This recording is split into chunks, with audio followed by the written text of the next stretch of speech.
Ja by som navrhovala ešte jednu respondentku, pani Ivanu Nemetovú, architektku, urbanistku, jednu zo zakladateliek občianskeho združenia Znepokojené matky. Veľa sa tu spomínali deti, zdravie detí, pani Nemetová, takže vás poprosím a potom by sme si dali krátku prestávku a budeme pokračovať ďalej. Dobrý deň, ďakujem za pozvanie. Ja budem dosť stručnejšia ako moji predrečníci. Myslím si, že je skvelé, že tu je toľko odborníkov, ktorí naozaj vymenovali množstvo odborných argumentov, prečo je táto spaľovňa zlým riešením.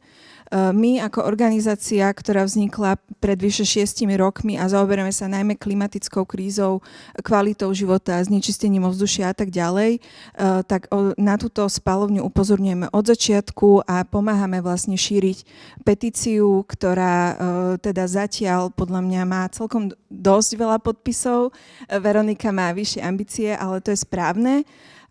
Samozrejme, je dôležité, aby bola informovaná verejnosť a my vlastne sme túto úlohu posledné 2 roky plnili a snažili sme sa organizovať rôzne verejné podujatia. Napríklad v apríli sme spoločne s Cyklokuchyňou a s Critical Mass zorganizovali aj cyklojazdu proti spaľovni, čo sme sa priamo vlastne na bicykli veľká skupina ľudí odviezli do spaľovne. Snažíme sa informovať na sociálnych sieťach a v médiách, aby mali ľudia pravdivé, vedecky podložené informácie.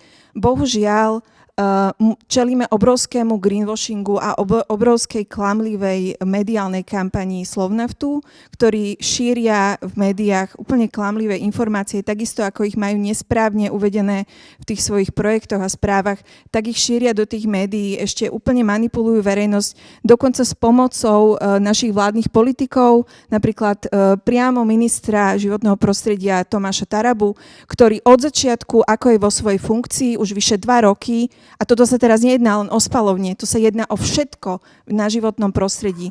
On ničí odbornosť, vyhadzuje vlastne dlhoročných nezávislých odborníkov zo všetkých svojich inštitúcií. Snaží sa prekopať zákony, ktoré sa venujú životnému prostrediu. Vrátanie zákona EIA, ktorý zmenili, vrátanie zákona o ochrane prírody. Jednoducho, oni sa snažia úplne zničiť ochranu prírody na Slovensku a práve je veľmi zaujímavé, že Slovnaft zámer tejto spaľovne zverejnil tesne potom, ako sa pán Taraba stal ministrom a tesne potom, ako vlastne zistili, že áno, majú tu oveľa priaznivejšie prostredie na to, aby túto spaľovňu mohli schváliť.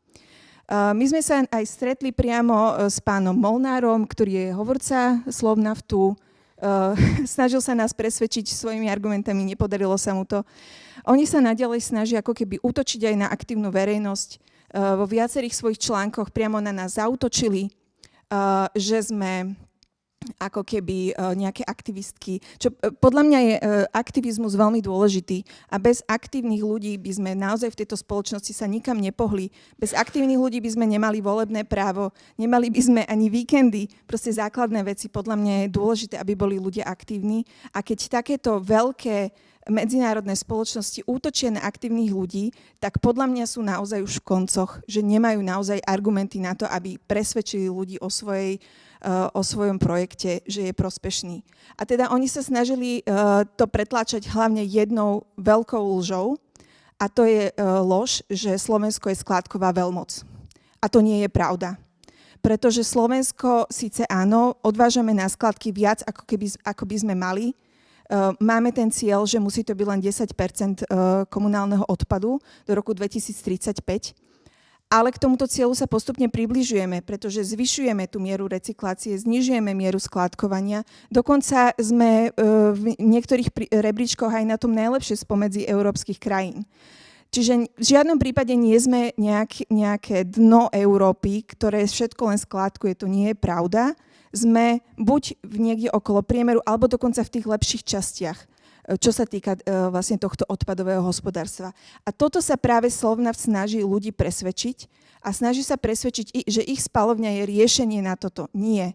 My máme oveľa čistejšie riešenia, ako už hovorila aj pani Medovičová. Je hierarchia odpadového hospodárstva, ktorá je záväzná zákonne. My musíme v prvom rade predchádzať odpadom, musíme poriadne triediť, musíme recyklovať, kompostovať, máme na to mnoho moderných technológií a toto je to riešenie, nie spaľovať odpad.